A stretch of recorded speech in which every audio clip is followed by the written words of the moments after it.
بسم اللہ الرحمن الرحیم۔ السلام علیکم ڈیئر اسٹوڈنٹس، آج ہے ہمارا تاریخ کا جماعت ہشتم کا لیکچر نمبر 19۔ باب نمبر 1 پڑھ رہے ہیں ہم، جس کا نام ہے برطانوی حکومت کا استحکام۔ صفحہ نمبر ہے 4 اور آج کا ہمارا ٹاپک ہے برطانوی حکومت کی تعلیمی پالیسی۔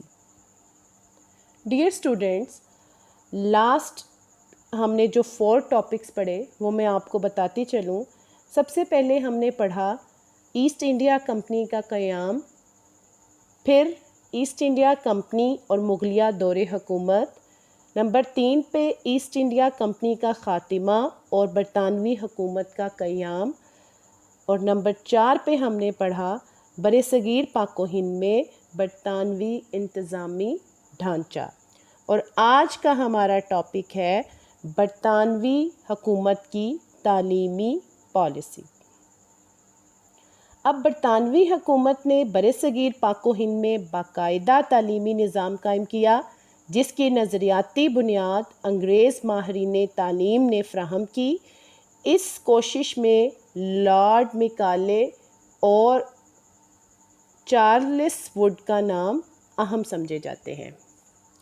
جی ہاں، اب جب برٹشرز یہاں پر آ گئے اور انہوں نے حکومت شروع کر دی تو آبویسلی انہوں نے یہ سوچا کہ ہمیں ایجوکیشن کے حوالے سے بھی دیکھنا پڑے گا کہ ایجوکیشن سسٹم کیا ہونا چاہیے۔ تو انہوں نے ایک فارمل ایجوکیشن سسٹم سب کانٹیننٹ میں انٹروڈیوس کرنے کی کوشش کی، اور وہ کامیاب بھی ہوئے، اور اس کا اثر آج تک ہماری زندگیوں پر ہے۔ ہم آگے پڑھیں گے تو آپ کو خود ہی آٹومیٹیکلی یہ پتہ چل جائے گا کہ کس چیز کا اثر ہماری زندگیوں پر ہے۔ تو 2 امپورٹنٹ لوگ ہیں جن کو آج بھی یاد کیا جاتا ہے، لارڈ میکالے اور چارلس ووڈ۔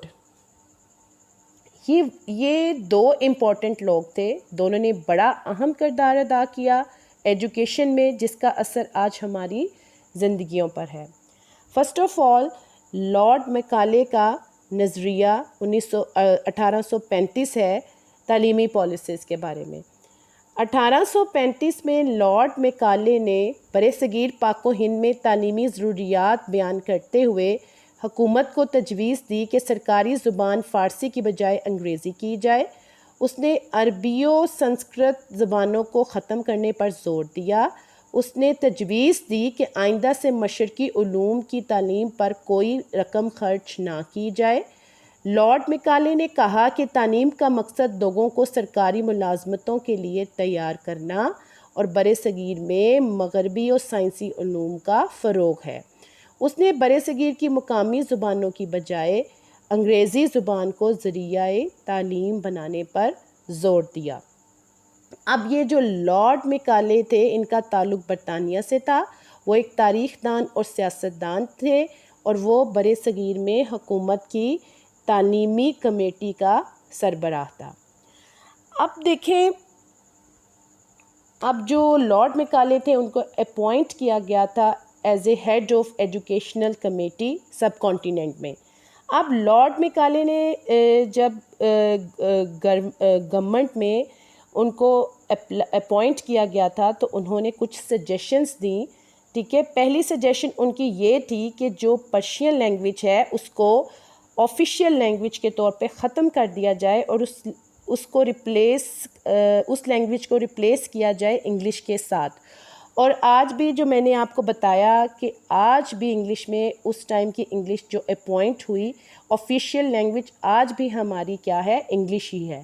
اور وہ جو سجیشن تھا ان کا وہ ڈیفینیٹلی مان لیا گیا۔ اب پرشین یعنی فارسی جو ہے وہ پرانے زمانے میں مغل پیریڈ میں آفیشیل لینگویج ہوا کرتی تھی۔ اور اس کے بعد دوسرا سجیشن امپورٹنٹ یہ تھا کہ عربی اور سنسکرت کو بھی ایز اے لینگویج ایبولش کیا جائے، ختم کیا جائے۔ اب عربک جو ہے وہ قرآن مجید کی لینگویج ہے، مسلمانوں کے ساتھ ایفیلیٹڈ تھی یہ لینگویج، اور سنسکرت جو ہے وہ ہندوؤں کی لینگویج سمجھی جاتی تھی، کیونکہ ان کی جو کتابیں ہیں گیتا وغیرہ ریلیجیس جو بکس ہیں وہ اس لینگویج میں تھیں. تو بیسیکلی دونوں جو کمیونٹیز تھیں ہندوز اور مسلمس ان کو برا بھی لگا کہ آپ یہ لینگویج ختم کر رہے ہیں.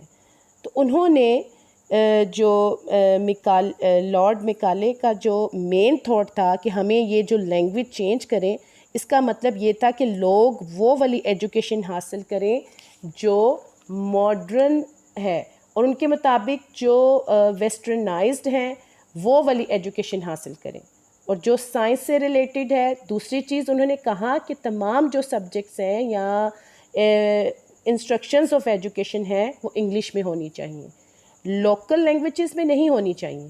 اس کا کیا مطلب ہے؟ ان کے مطابق کوئی بھی سبجیکٹ اردو میں نہیں ہونا چاہیے، پنجابی میں نہیں ہونا چاہیے، حیدرآبادی زبانیں جو تھیں اس زمانے میں ان میں نہیں ہونا چاہیے، جبکہ English should be the medium of instructions. اور یہ چیز کامیاب ہوئی، اور آج بھی یہ چیز آپ لوگ دیکھتے ہیں کہ ہمارے ہاں میڈیم آف انسٹرکشنز جو ہے وہ انگلش ہی ہے، اور یہ آپ کو یاد رکھنا ہے. اب یہ جو لارڈ میکالے کا نظریہ 1835 ہے، یہ آپ نے اس کو اچھی طرح سے پڑھ کے یاد رکھنا ہے اس کو، ٹھیک ہے. اس کے بعد نیکسٹ جو ہمارا ٹاپک ہے وہ ہے جی چارلس ووڈ کا تعلیمی منصوبہ 1854. اب چارلس ووڈ نے 1854 میں ایک تعلیمی منصوبہ پیش کیا جس کے مطابق برصغیر کے ہر صوبے میں محکمہ تعلیم ایک گورنمنٹ کالج اور ایک ماڈل ہائی اسکول قائم کیا جائے. لندن یونیورسٹی کی طرز پر ممبئی، کولکتہ اور مدراس میں ایک یونیورسٹی قائم کی جائے جو ٹیکنیکل اور قانون کی تعلیم کا بندوبست کریں گی، اور دیگر اسکولوں اور کالجوں کے طلباء کے امتحانات لے کر ان کو ڈگریاں جاری کریں. پرائمری تعلیم مقامی زبانوں میں دی جائے.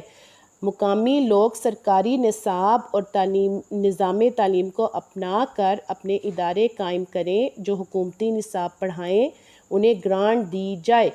اساتذہ کی تربیت کے ادارے قائم کیے جائیں اور اساتذہ کی تربیت مقامی زبان میں ہو. خواتین کی تعلیم کے لیے گرلز اسکولز اور کالج بھی قائم کیے جائیں. جی اب جو چارلس ووڈ جو تھے وہ ایسٹ انڈیا کمپنی کے بورڈ آف کنٹرول کا صدر تھا. 1854 یعنی 1854 میں اس نے اپنا ایک تعلیمی منصوبہ پیش کیا جسے ووڈز ڈسپیچ کہا جاتا ہے. اب یہ بھی اب آپ کو یاد کرنا ہے، یاد رکھنا ہے اس کو بھی. اب 1854 کے اندر یہ ایک پروپوزل آیا کہ جو کہ چارلس ووڈ نے دیا. چارلس ووڈ بیسیکلی پریزیڈنٹ تھے board of control of East India company کے، اور انہوں نے اپنا ایک ایجوکیشن پلان دیا جس کو ووڈز ڈسپیچ بھی کہا جاتا ہے. اس پلان کے اندر کچھ خاص پوائنٹس ہیں. نمبر 1 انہوں نے کہا کہ سب کانٹیننٹ کے اندر ہر پروونس کے اندر ایک ایجوکیشنل ڈپارٹمنٹ ہونا چاہیے، ایک کالج ہونا چاہیے اور ایک ماڈرن اسکول ہونا چاہیے.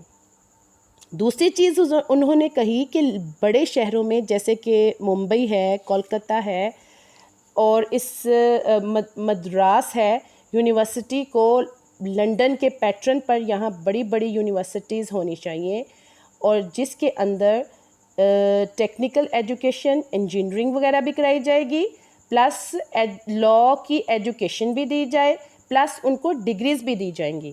پھر ایک اور پوائنٹ انہوں نے کہا کہ پرائمری ایجوکیشن جو ہے وہ لوکل لینگویج میں ہو، مطلب جو چھوٹے بچے ہیں ان کو لوکل مقامی زبان میں پڑھایا جا سکتا ہے. اور انہوں نے یہ بھی کہا کہ اپنا انسٹیٹیوشن جو لوگ کھولنا چاہتے ہیں ان کے لیے سب سے امپورٹنٹ چیز تو یہ ہے کہ وہ آفیشیل سلیبس لیں اور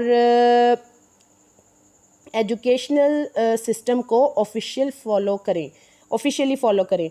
اور ایک اور پوائنٹ انہوں نے یہ کہا کہ institutions which follow the government syllabus, یعنی کہ جو لوگ گورنمنٹ سلیبس کو فالو کریں گے ان کو گورنمنٹ کی طرف سے گرانٹس یا فنڈز یعنی پیسے ملیں گے. اور اس کے علاوہ ہے کہ انسٹیٹیوشنز فار ٹیچرس ٹریننگ، یعنی ٹیچرس ٹریننگ کے لیے بھی انہوں نے ایک انسٹیٹیوشن اسٹیبلش کیا جہاں یہ ٹیچرز جو ہیں وہ ٹریننگ حاصل کر سکیں گے. اور خواتین کے لیے بھی انہوں نے اس زمانے میں کہا کہ اسکولز اور کالجز اوپن ہونے چاہئیں.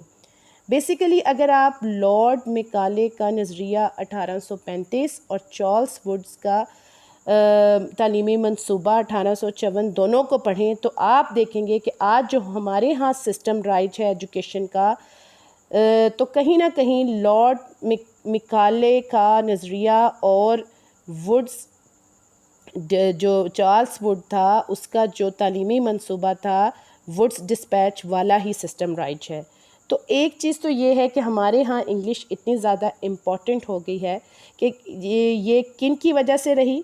یہ ان دونوں لارڈ میکالے کا نظریہ 1835 کی وجہ سے اور ووڈز ڈسپیچ کا جو تعلیمی منصوبہ تھا 1854 کی وجہ سے، یہ اور برٹش گورنمنٹ اور ان کی حکومت کی وجہ سے. تو یہاں یہی چیز تھی جہاں تک آج ہم نے پڑھا کہ ایک تو ہم نے پڑھا لارڈ میکالے کا. سب سے پہلے تو بیسیکلی ہمارا ٹاپک تھا برطانوی حکومت کی تعلیمی پالیسی، جس میں دو اہم نظریات ہم نے پڑھے. ایک تو تھا لارڈ میکالے کا نظریہ 1835 اور دوسرا تھا چارلس ووڈ کا تعلیمی منصوبہ 1854، جس کو کہ ووڈز ڈسپیچ کا نام بھی دیا جاتا ہے.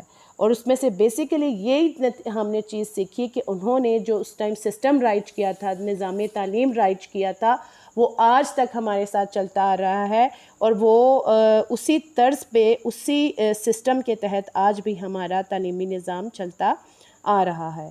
ٹھیک ہے جی، یہ تھا آج کا ہمارا لیکچر.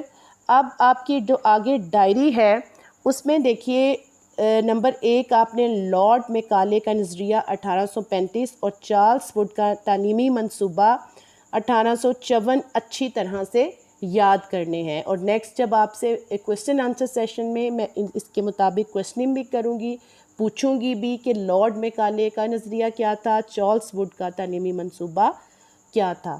ٹھیک ہے بیٹا جی، اس کے ساتھ ہی اجازت چاہوں گی. اگلے لیکچر میں انشاءاللہ پھر ملیں گے نئے ٹاپک کے ساتھ. اپنا بہت سا خیال رکھیے گا اور اپنی پڑھائی کی طرف خاص طور پہ بہت توجہ دیجیے گا. لیکچرز کو سنیے گا، سمجھیے گا اور یاد بھی کیجیے گا.